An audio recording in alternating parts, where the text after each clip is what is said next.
Sizdən xahiş edirik ki, xəbərə keçmədən öncə videonu bəyənin və rəy bölməsində fikirlərinizi bildirin. Dünyada və ölkədə baş vermiş ən son xəbərləri bizdən izləyin. Bunun üçün kanala abunə olmağı və bildiriş simvolunu açmağı unutmayın. İndidən təşəkkürlər. Hər vaxtınız xeyir dəyərli izləyicilər. Günün ən aktual xəbərləri ilə qarşınızdayıq.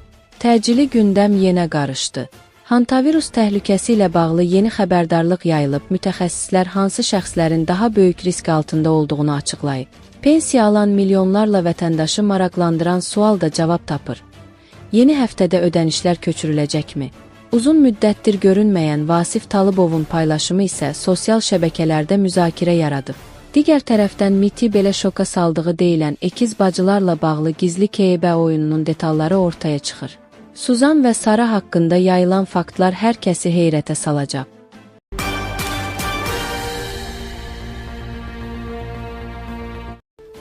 Hantavirus əsasən yoluxmuş gəmiricilərin sidiyi, nəcisi və tüpürcəyi ilə təmas nəticəsində insanlara keçir.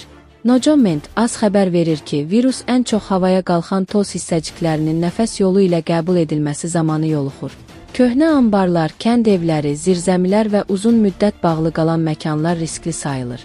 Bəzi hallarda gəmirici dişləməsi də yoluxmaya səbəb ola bilər. Xəstəliyin ilkin simptomları qripə bənzəyir. Yüksək hərarət, əzələ ağrıları, halsızlıq, baş ağrısı və ürəkbulanma ilk əlamətlər arasında olur. Daha ağır hallarda isə ağciyərlərdə maye toplanması, nəfəs darlığı və böyrək çatışmazlığı inkişaf edə bilər. Həkimlər bildirirlər ki, erkən diaqnoz həyati əhəmiyyət daşıyır. Hazırda hantavirusa qarşı xüsusi təsdiqlənmiş peyvənd və ya tam effektiv antiviral müalicə yoxdur. Müalicə əsasən simptomların yüngülləşdirilməsinə və xəstənin vəziyyətinin stabilləşdirilməsinə yönəlir. Mütəxəssislər hesab edir ki, hantavirus hazırda COVID-19 səviyyəsində qlobal təhlükə yaratmasa da, iqlim dəyişiklikləri və gəmirici populyasiyasının artması gələcəkdə riski yüksəldə bilər. Xüsusilə kənd təsərrüfatı və meşəlik ərazilərdə çalışan insanlar daha diqqətli olmalıdır.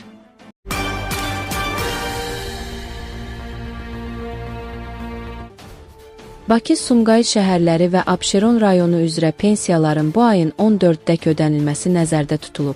Nojoment az xəbər verir ki, rayonlarda qeydiyyatda olan və güzəştli şərtlərlə pensiya hüququna malik olan şəxslərin pensiyalarının isə bu ayın 20-dən gec olmayaraq ödənilməsi nəzərdə tutulub. Həmçinin ölkə üzrə sosial müavinətlərin bu ayın 22-dən gec olmayaraq ödənilməsi nəzərdə tutulub.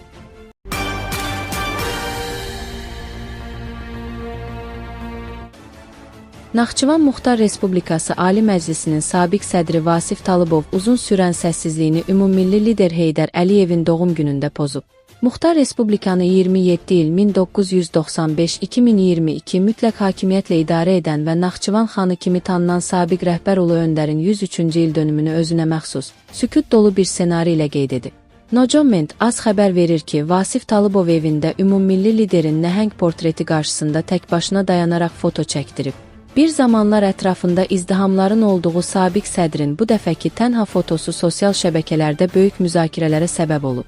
Həmin görüntünü onun oğlu Seymur Talıbov şəxsi hesabında paylaşıb.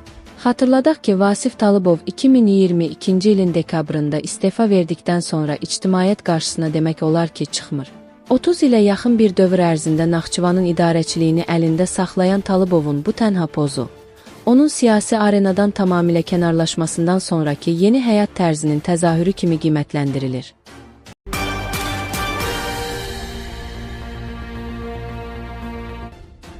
Türkiyədə səs-küy yaradacaq yeni casusluq romanı MT, KYB və Mossad üçbucağında dəhşətli oyun Sovetlər dönəmində MT, KYB və Mossadın gizli fəaliyyətləri üzərində qurulan məşhur romanların müəllifi Əzimə Ağalarova yeni əsərinin detalları ilə diqqət çəkib. Nojoment az xəbər verir ki, Reaksiya TV-nin efirində qonaq olan yazıçının danışdığı hadisələr 50-60-cı illərin era dövründə baş verir və oxucunu casusluq, xəyanət, ailə faciəsi və böyük dövlət oyunlarının mərkəzinə aparır. Romanın əsas qəhrəmanı Suzan adlı qızdır. Görünüşcə son dərəcə zərif, sakit və sevgi dolu biri olan Suzan günlərin birində Türkiyədə MT tərəfindən saxlanılır. Türk kəşfiyyatı onu Sovet agenti hesab edir. Halbuki nə Suzan, nə də ailəsi illərlə onların həyatına qarşı qurulan qorxunc oyundan xəbərdar idi. Məlum olur ki, era dövründə KGB-nin gizli proqramı mövcud olub. İddialara görə müsəlman respublikalarında xüsusilə ikiz doğulan uşaqların birini ailələrdən gizli şəkildə ayırır. Onu ölü kimi göstərərək Moskvaya aparırdılar. Həmin uşaqlar sonradan xüsusi düşərgələrdə qəddar və peşəkar agent kimi yetişdirilirdi. Suzanın da Sara adlı ikiz bacısı olur. Ailə illərlə Saranın doğuş zamanı öldüyünü düşünür. Əslində isə Sara Moskvada xüsusi hazırlıq keçərək KGB agentinə çevrilir. Plan isə daha böyük olur.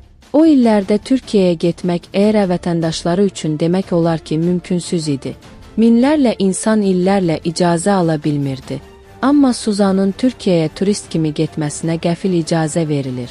Çünki KGB əslində onun üzərindən böyük əməliyyat qurmuşdu. Plan belə idi, Suzan Türkiyəyə rəsmi yollarla göndərilir, Sara isə Bolqarıstan sərhədindən gizli şəkildə Türkiyəyə daxil olur. Məqsəd MIT-in diqqətini Suzanın üzərinə yönəltmək və əsl agent olan Saranın rahat fəaliyyət göstərməsini təmin etmək idi. MT Suzanı həbs edir. O, dəfələrlə casus olmadığını desə də, heç kim ona inanmır. Çünki bütün faktlar onu göstərirdi. Türkiyədəki əks kəşfiyyat bölməsinə Moskvadan göndərilən görüntülərdə də güya agent kimi görünən şəxs Suzan idi.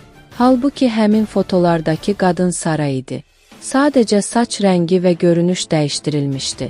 Hadisələr daha sonra emosional xəttlə davam edir. Türk kəşfiyyatçısı Kamal Suzanla tez-tez görüşməyə başlayır. O, Suzanın günahsız olduğuna inanır və rəhbərliyə də bunu deyir.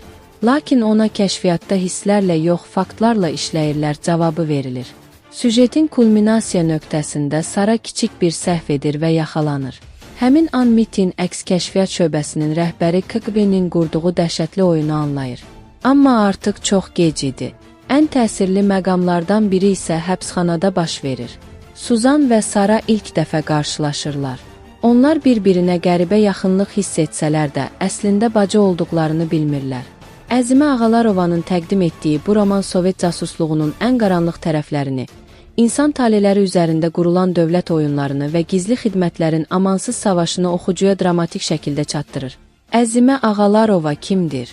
Əzimə Ağalarova Azərbaycanın tanınmış yazıçılarından biridir. O, 18 mart 1959-cu ildə Zərdab şəhərində ziyalı ailəsində anadan olub. Azərbaycan Xarici Dillər Universitetinin İngilis-Fransız Dilləri fakültəsini bitirib. Uzun illər hüquq mühafizə orqanlarında çalışıb. 1993-cü ildən Almaniyanın Hamburq şəhərində yaşayır. 5 dil bilən yazıcı uzun illər Avropada tərcüməçi kimi fəaliyyət göstərib. 2013-cü ildən başlayaraq dedektiv və psixoloji janrda romanlar yazmağa başlayıb və qısa müddətdə Azərbaycan, Türkiyə və Avropada geniş oxucu auditoriyası qazanıb. Gecələrdə gizli qaldım, Bakıdan Qahirəyə və Stokholma uzanan yol, Təyyarə qanadında uçan ruh, yıpranmış hayallerin peşində və Ağlayan Duvar kimi əsərlərin müəllifidir. Ağlayan Duvar Türkiyədə ən çox satılan kitablar arasında yer alıb.